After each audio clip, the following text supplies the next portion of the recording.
Halo, berjumpa lagi dengan saya In Handayani. Seperti yang kita ketahui bersama bahwa saat ini banyak para siswa yang akan lulus SMA dan sedang berpikir untuk memilih jurusan di universitas. Nah, kalau kalian sedang membutuhkan informasi ini adalah channel yang tepat untuk kalian simak. Oke, jadi ada beberapa hal yang perlu kalian pertimbangkan sebelum memilih jurusan yang diinginkan di perkuliahan nanti.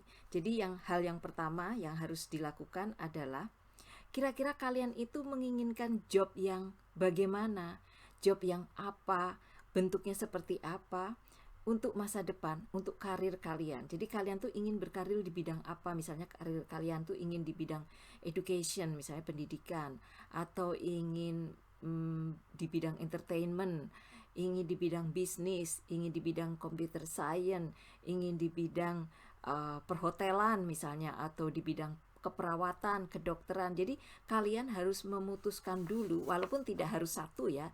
Jadi kira-kira tuh kalian ingin berkarirnya tuh di mana gitu ya. Nah, nanti itu ditulis pilihannya itu apa saja, ditulis dulu ya, diinventarisasi. Oke. Nah, kemudian yang kedua, kira-kira kalau sudah tahu yang disukain karirnya itu tadi apa, kira-kira major apa atau jurusan apa ya yang bisa dipilih di perkuliahan nanti yang akan mengantar kalian ke jenjang karir tersebut gitu ya. Misalnya kalian tadi suka yang misalnya bisnis gitu, berarti kalian mungkin bisa ngambil jurusan accounting. Kemudian kalian misalnya ingin sekali bekerja di bidang smart farming misalnya, jadi kalian harus memilih fakultas pertanian atau mungkin kaitannya dengan kehutanan juga bisa. Kemudian kalian mungkin ingin belajar tentang keperawatan gitu ya, jadi kalian bisa masuk ke jurusan yang yang berkaitan dengan nursing misalnya seperti itu, atau ya bidang kesehatan seperti itu. Jadi uh, cari atau identifikasikan kira-kira area-area apa yang bisa mengantar kalian itu mendapatkan karir tersebut. Kemudian yang ketiga, pilihlah universitas atau perguruan tinggi yang bisa kira-kira kalian itu kuliah di situ gitu ya. Jadi sesuai dengan um, mungkin kemampuan, kemudian juga mungkin keinginan orang tua, misalnya orang tua ingin tidak terlalu jauh misalnya tempat kuliahnya, jadi itu diidentifikasi. Kemudian apakah kalian tuh ingin ambil S1 atau ingin ambil yang diploma, atau mungkin ngambil yang misalnya yang training-training. Nah, kalau training-training mungkin itu khusus ya, tidak di perkuliahan ya. Jadi misalnya kalian ingin belajar akuntansi, tetapi kalian ingin yang belajar hanya diploma saja. Jadi bisa memilih sekolah tinggi akuntansi negara misalnya ya. Kemudian kalian misalnya, saya pengen S1. Jadi ambil yang jurusan S1 di universitas mana yang kira-kira kalian itu ingin kuliah di situ begitu. Kemudian setelah tahu nama universitasnya atau perguruan tinggi, dilihat apakah di perguruan tinggi itu ada jurusan yang kalian inginkan. Kan ada juga universitas-universitas yang tidak menyediakan jurusan-jurusan tertentu yang kalian inginkan. Dan perlu diingat ya, karir itu sifatnya dinamis ya. Jadi tidak selalu ada terus ya karir tersebut ya. Jadi cari yang karirnya tuh kira-kira di masa depan itu ada ya. Jadi kita bilangnya evergreen karir gitu. Karena zaman saya dulu memilih kuliah ketika SMA itu ada beberapa karir yang akhirnya hilang, tidak ada lagi sekarang gitu ya. Karena memang memang sudah tidak ada kebutuhan begitu, apalagi sekarang dengan teknologi yang begitu dahsyat, kemudian perkembangan di bidang semua lini di sekitaran kita begitu pesat. Jadi ada beberapa karir yang mungkin tidak eksis lagi ketika kalian lebih dewasa nanti ya, atau kira-kira 5 tahun atau 10 tahun mendatang begitu ya. Jadi kalian harus memikirkan itu dan juga harus melihat ke belakang, kira-kira kalian itu kekuatannya dari nilai rapot kan kelihatan ya, kekuatan di bidang mata pelajaran apa yang bisa unggul nantinya kalau kuliah. Jadi jangan sampai kalian itu misalnya tidak suka dengan mata pelajaran tertentu, tetapi kalian itu mengambil jurusan yang kira-kira ada mata kuliah itu di jurusan itu. Nah, itu kan jadi kalau mata kuliahnya terlalu banyak, nanti kan kalian jadi tidak happy dan tidak suka belajar itu, dan nanti nilainya tidak bagus, akhirnya prestasinya tidak bagus. Jadi kalian harus melihat kemampuan kalian ya. Misalnya kemampuan kalian di bidang IPA, di bidang matematik, di bidang social science, misalnya seperti itu harus dilihat lagi nilai-nilai rapotnya. Kemudian setelah itu juga lihat lagi ketertarikan kalian itu, diskusikan dengan orang tua atau mungkin saudara-saudara, sanak famili, tetangga yang kira-kira kalian itu memang respect dan mereka itu punya pengalaman lebih ya. Jadi kalau misalnya orang tua kalian itu misalnya tidak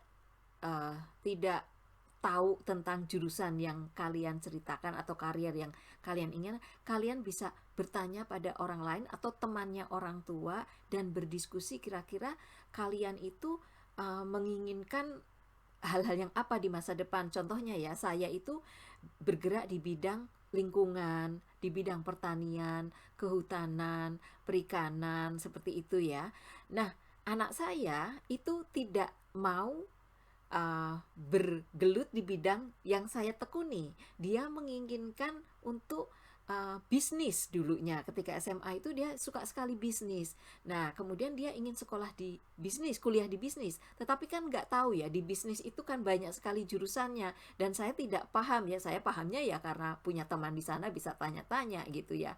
Dan tapi tidak bisa cerita dengan detail begitu. Akhirnya yang saya berikan pada anak saya adalah saya memperkenalkan anak saya pada teman saya yang memang bergelut di bidang akuntansi, di bidang finansial, kemudian apapun yang jurusannya bisnis. Jadi saya pertemukan, kemudian saya persiapkan untuk mengobrol ngalur ngidul, utara, selatan, barat, barat, timur, pokoknya semuanya. Kemudian saya berikan notes, jadi anak saya bisa menulis kira-kira kesan-kesannya bagaimana supaya dia itu punya bekal cukup pengetahuan untuk memilih jurusan tersebut. Dan setelah itu juga saya menyarankan pada anak saya untuk selalu menggoogle atau melihat YouTube atau apa saja, intinya meningkatkan pengetahuan tentang jurusan tersebut supaya nanti kalau sudah di jurusan tersebut itu tidak menyesal. Walaupun boleh ya pindah jurusan, boleh, tidak apa-apa, tetapi kan